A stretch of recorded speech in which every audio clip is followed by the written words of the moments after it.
ప్రేక్షకులందరికీ నమస్కారం. మిథున రాశి వారికి 2024 మార్చి 10 ఆదివారం రోజున గోచార రీత్యా ఎటువంటి శుభ ఫలితాలు కలగబోతున్నాయి, ఇంకా మీరు ఎలాంటి పరిహారాలు చేయాలి అనే విషయాన్ని ఈ వీడియోలో తెలుసుకుందాం. పూర్తి వివరాల్లోకి వెళ్లే ముందు మీకు ఏమైనా సమస్యలు ఉన్నా లేదా మీరు ఏమైనా సమస్యలతో బాధపడుతున్నా వాటి పరిష్కారం కోసం మీరు స్క్రీన్ మీద కనిపిస్తున్న మా గురువు గారి నెంబర్ కి కాల్ చేసి మీ సమస్యలకు తగిన పరిష్కారం పొందండి. ఖచ్చితంగా మీ సమస్య పరిష్కారం అవుతుంది. అలాగే మీరు ఇప్పటి వరకు మా ఛానల్ ని సబ్స్క్రైబ్ చేసుకోకపోతే వెంటనే సబ్స్క్రైబ్ చేసుకోండి. అలా చేసినట్లయితే మీరు మా వీడియోని మిస్ అవ్వకుండా చూడవచ్చు. ఇక పూర్తి వివరాల్లోకి వెళ్తే నవమ స్థానంలో సంచరిస్తున్న చంద్రుని యొక్క ప్రభావం వల్ల మిథున రాశి వారు ఈ రోజు సంతృప్తికరమైన జీవితం కోసం మానసిక దృఢత్వాన్ని పెంపొందించుకోండి. ఈ రోజు ఈ రాష్ట్రంలో ఉన్న వ్యాపారస్తులు, ఇంటిలో ఉన్నవారు ఎవరైతే ఆర్థిక సహాయం పొంది తిరిగి ఇవ్వకుండా ఉంటారో వారికి దూరంగా ఉండాలి. మీరు కుటుంబంలోని ఇతరుల ప్రవర్తన వల్ల ఇబ్బంది పడతారు. వారితో మాట్లాడడం మంచిది. ఎప్పుడు వెలుగు దిశగా చూడండి. మీ వీక్షణలో తప్పక మార్పు వస్తుంది. ఒక పిక్నిక్ కి వెళ్లడం ద్వారా మీ ప్రేమ జీవితాన్ని ప్రకాశింపజేసుకోవచ్చును. మీరు ఈ రోజు చాలా ఖాళీగా ఉంటారు. మీకు కావలసిన సినిమాలు, కార్యక్రమాలు టీవీలో చూస్తారు. మీ జీవిత భాగస్వామి అనుకోకుండానే ఏదో ఒక చక్కని పని చేయవచ్చు.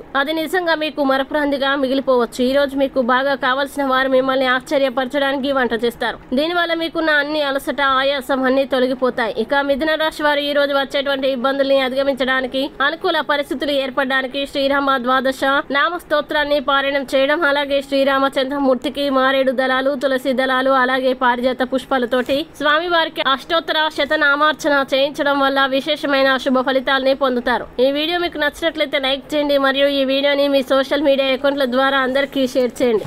అలాగే మీరు ఏదైనా సమస్యలతో బాధపడుతున్నట్లయితే వాటి పరిష్కారం కోసం ఒక్కసారి గురువు గారి నెంబర్ కి ఫోన్ చేసి మీ సమస్యలకు తగిన పరిష్కారం పొందండి. ఖచ్చితంగా మీ సమస్య పరిష్కారం అవుతుంది. ఇంకా మీరు అనుకున్నటువంటి అన్ని పనుల్లో అంతా మంచి జరగాలని కోరుకుంటూ సర్వే జన సుఖినో భవంతు.